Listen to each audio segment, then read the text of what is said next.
That's a team effort in general. We obviously know that we've lost big players in Alonso and Pepe, Aiden not being available because of suspension. But if you see how Kevin and Johnny made our heartbeat work again in the middle, that was really impressive. And for Johnny in particular, it also doesn't surprise me with Johnny, because once he had played so many games in the beginning of the season and Pepe was ready to play, he quietly went out of the team, but his training level was incredible. So his performance is just a reflection of how the kid has been working his training sessions since then. Carlos? Hi, Coach. Congratulations on the win. Thank you. Just talk to me about, Matt Freese has come in, you were the moment in the national team. Now today, with an outstanding performance for the team, just a few words on that.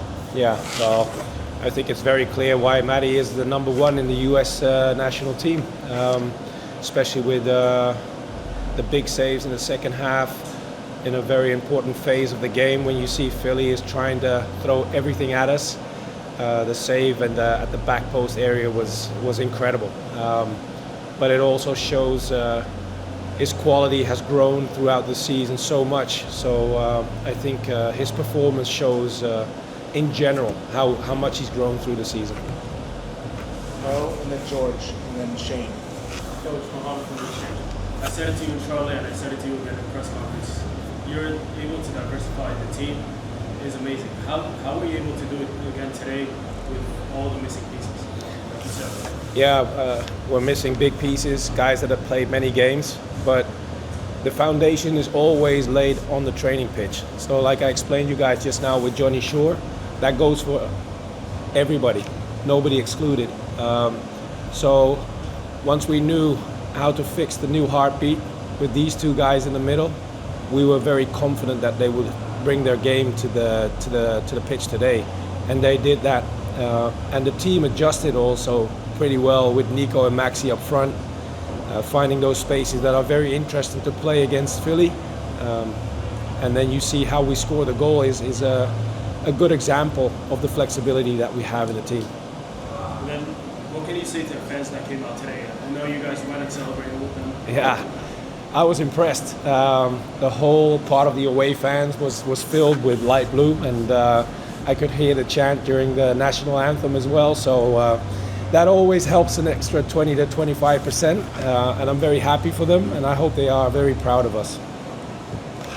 George? Can you talk a little bit about the boys that you saw from Johnny Shore being so young and under the bright lights, big game? Can you just talk a little bit about that? The funny thing about Johnny is, like, if you see the kid play tonight, I'm asking myself what would impress him, because he just goes out there and plays his game.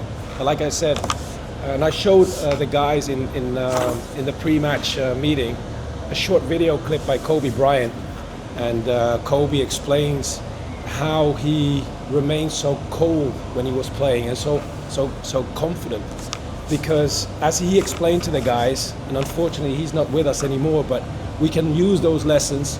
He said to the guys in that video, I'm not worried because I've done it 1,000 times already in training, in your preparation. And this was a very good example by Johnny, but the rest of the team as well, that we were so confident playing the way we do because the foundation was laid on the training pitch.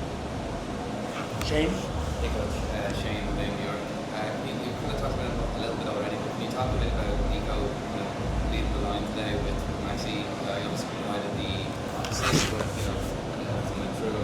Yeah. Can you talk a little bit just about his performance, and also talk a little bit about the goal itself and things you wrote down? Yeah. The interesting thing I see with my boys, Maxi and Nico in particular, with that goal, the setup, but it's also Tavon and Agu in that moment, how we get away from their pressure, because you know you're going to experience intense pressure against Philly. So to get away from those type of moments is very impressive. And then it's in the final third is something that we work on quite a bit, is making sure that the minds are in sync. So you could see this pass from Agu that goes back inside, that Nico is already aware of what Maxi is going to do, because we have certain principles in our game which were executed with the goal in perfection, with the finishing touch of Maxi. And then you see the intelligence in those moments is from a very high level. Sean, and then Javier. Sean Stockton, magazine coach. A lot of questions controlled by your team this and that. What was your thought process like when you were watching that? Well, you know, at some point, especially here in Philly, with the players they have and the way they play, that phase is going to come, and that they will get their moments, and they did. Then it's always a very pleasant thought that you have Matty Freese at the goal, like I explained to you guys earlier on, because you know he is one of the best there is, and he's in a good shape, and showed that again tonight.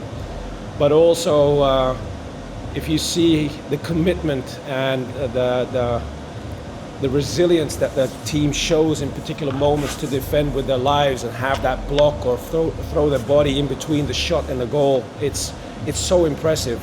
But again, also that foundation was laid on the training pitch. Javier.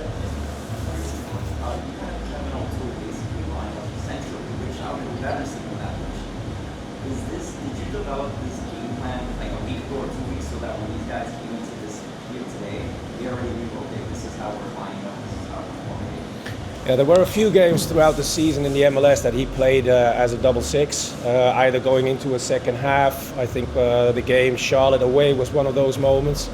And the fluidity in our play, especially in possession, requires sometimes that a fullback positions himself into midfield. And that's something that we've been working on from day one as well, to establish certain shapes in possession so we can get more bodies up front. So when Kevin came back from the national team, he could already sense in the training exercises that we had planned for the week and the days that he was there, that he was an option to go in the central part of the pitch. And a huge compliment to him also for the execution today. JJ. Reach hasn't had a lot of playing time in the second half. What have you seen from him, either from the small ups or in practice, that made you feel comfortable putting him out there tonight? I'm going to repeat myself. The guys, the commitment and the quality they've shown throughout the season in the training sessions is incredible. So even when your perspective changed, like for Johnny or for Micha, the same, because he played quite a bit in the first part of the season, they were disappointed. Micha was disappointed, but you'll have certain conversations with him, make sure that he stays attached to the team, the leadership team within the group also taking care of him, because they realize he's disappointed, but he has to stay with the team. And that is something that we've emphasized from the beginning of the season, because that's a choice you make. You can either stay connected or you disconnect. And when you disconnect, you put yourself out of the dressing room. That's not me, that's you. And the team will never allow that to happen. So they keep everybody on board. So for Micha, the same. Knowing that Tavon was bringing quite decent level to the game, he had to be patient and make sure he stayed available and be ready when called upon. Great. Thank you.